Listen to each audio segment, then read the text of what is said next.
Welcome to Zentropy Aviation. We are continuing our review of the Dornier Do J Wal, released by Microsoft and Oliver Moser. We are now looking at the Amundsen, the N25 variant, that was an attempt by the explorer to do a North Pole expedition using two different aircraft. There was the N24 and the N25. So what you see here is the N25 modeled. This is it's quite different. The cockpit is different from the Cabina variant. You see you have these little glass shields here, and you have a front cockpit hatch, which is different from that other mystery hatch on the other variant, which I never ended up opening actually. The checklist calls for the same kind of a thing. You just do the fuel valves and all of that. There is no battery on this one, so it's interesting. There's no battery switch. As a matter of fact, it's a lot more bare bones. You have mixture that's full rich. Everything is the same, but all you have is really the fuel controls here, and you have no radio like you do over there. You have nav 1 and com 1 over there, but I don't see anything of the sort here. This is a lot more bare bones. So there's engine 2, which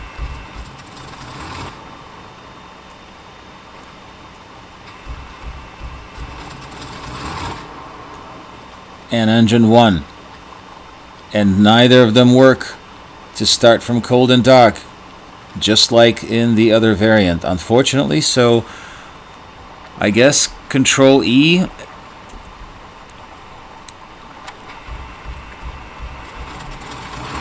is the solution here, and that hasn't produced any results either.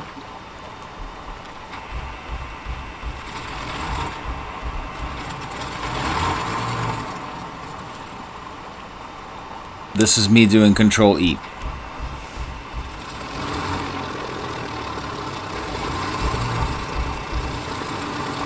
I guess on take number 3, it finally caught on. I'm not really sure what's going on there. I know that I'm not insane because all of the fuel valves are in the exact position that I have been trying to put them in for to start from cold and dark myself using these starters, but they just don't work. Alright, let's try to do a takeoff here. This has slightly different performance characteristics.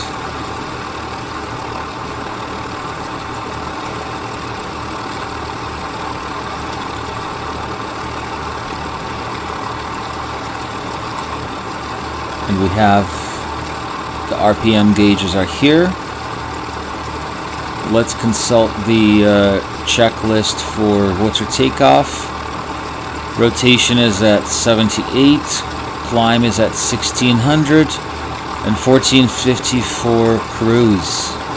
Okay, so the same as before. Lovely. Let's advance the power to 1600 RPM.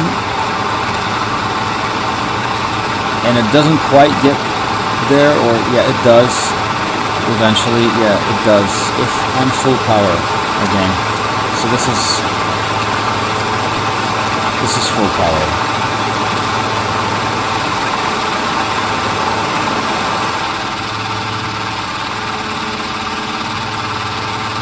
Alright, we are up.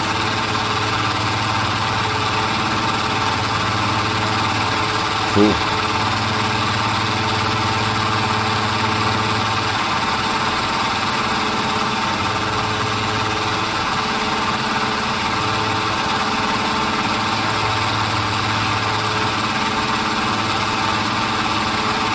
Let's trim it for climb.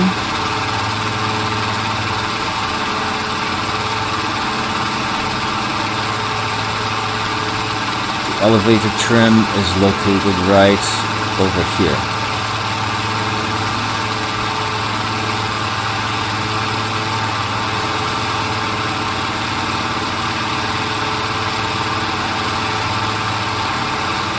And we are not going to go all the way to the needle this time. I'm going to go ahead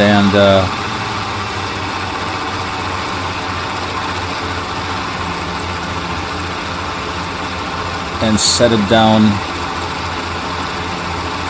here.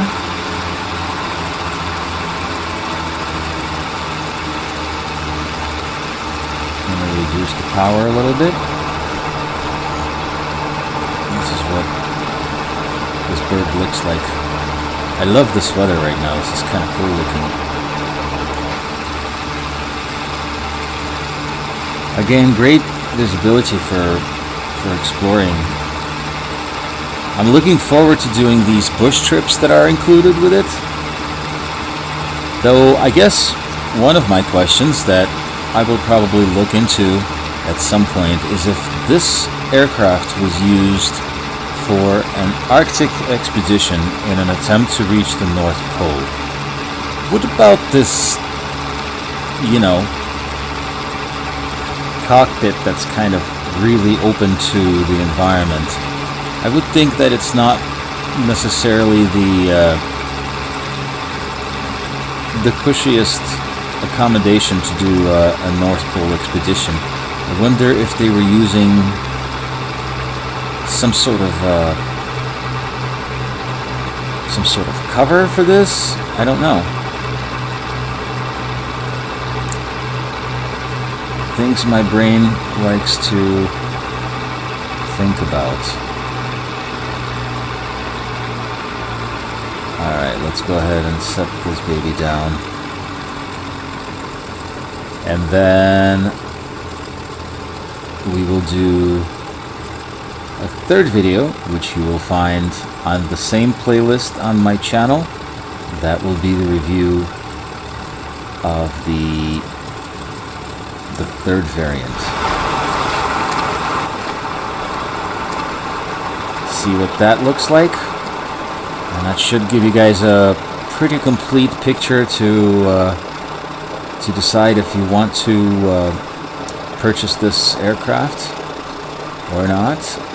I think this is honestly, it's not a very complex aircraft, but I love it. I think it's marvelously done. You know, it doesn't start from cold and dark right now. Great. I think it's something that will be addressed. I mean, I would imagine it will be. It has to be. I was just reading the thread on an official MSFS forum about this, and a couple of people also mentioned not being able to start it from cold and dark. So it's not just me. But there you have it. This is the second variant. Thank you for supporting Zentropy Aviation, and I will see you guys around. Thank you for watching.